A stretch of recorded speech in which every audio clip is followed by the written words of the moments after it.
Hello friends, Ratna's কিচেনে সকলকে স্বাগত। আজকে বানাবো আমি প্রেসার কুকারে খিচুড়ি, মুগ ডাল আর ছোলার ডাল মিশিয়ে। তো নিয়ে নিয়েছি গোবিন্দভোগের চাল, নিয়ে নিয়েছি শাহি গরম মশলা, আর নিয়ে নিয়েছি কাঁচা লঙ্কা, আদা গ্রেট করা, ছোলার ডাল আর হচ্ছে মুগ ডাল।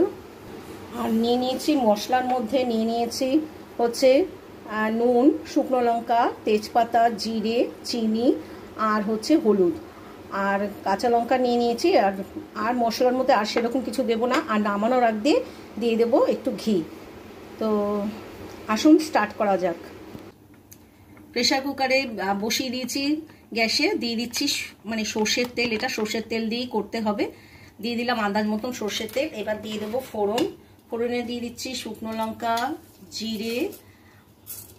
আপনারা চাইলে 5 ফোড়ন দিতে পারেন, কিন্তু জিরে দিলে টেস্টটা বেশ ভালো হয়। দিয়ে দিচ্ছি, এটা ফোড়নটা হয়ে যাবে, তারপরে অন্য ইনগ্রিডিয়েন্টসগুলো দেব। ফোড়নটা মোটামুটি রেডি হয়ে গেছে। এবার দিয়ে দেবো আমি মুগ ডাল। মুগ ডালকে একটু ভেজে নিতে হয়, না হলে কিন্তু ভালো গন্ধও আসে না।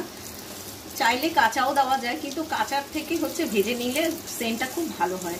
তো দিয়ে দেবো মুগ ডাল। মুগ ডালটা একটু ভাজা হয়ে যাক। মুগ ডাল মোটামুটি ফ্রাই হয়ে গেছে। এবার দিয়ে দিচ্ছি ছোলার ডাল। ছোলার ডাল দিয়ে দিচ্ছি, আর সব দিয়ে দিচ্ছি গ্রেট করা আদা। এখানে আদা দিতেই হবে, যেহেতু নিরামিষভাবে হবে। আর এটা ভোগের হিসাবেও কিন্তু এটা যে ভোগের যদি খিচুড়ি করতে হয় এইভাবে কিন্তু আপনারা ট্রাই করতে পারেন, ভীষণ ভালো হয়।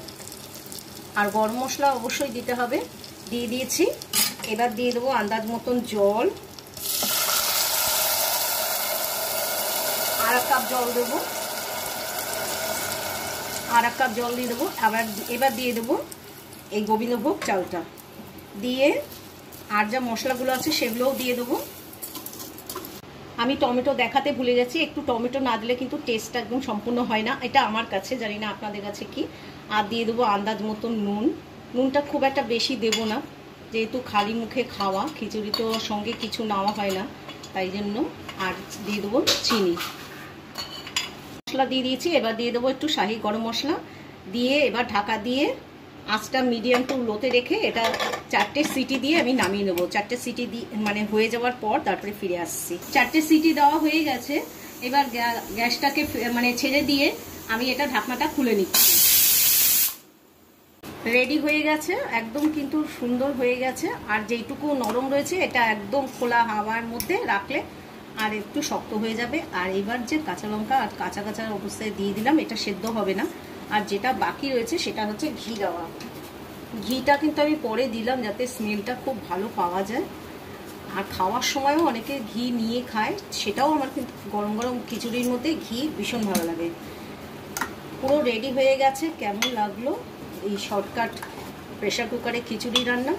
আমি তবু পরিবেশন করে আমি দেখাচ্ছি। কেমন লাগলো এই রেসিপি? যদি ভালো লেগে থাকে অবশ্যই একটা লাইক দিয়ে দেবেন, আর বন্ধু বান্ধবদের সঙ্গে অবশ্যই শেয়ার করবেন। এই সুন্দর সুন্দর রেসিপি পেতে রত্নাস কিচেনের সঙ্গে থাকবেন, তার জন্য সাবস্ক্রাইব করতে হবে। আর বেল আইকনটা অবশ্যই ক্লিক করবেন, যখন নতুন নতুন রেসিপি ছাড়বো সবার আগে নোটিফিকেশন আপনার কাছে পৌঁছাবে। ভালো থাকবেন, সুস্থ থাকবেন, বাই।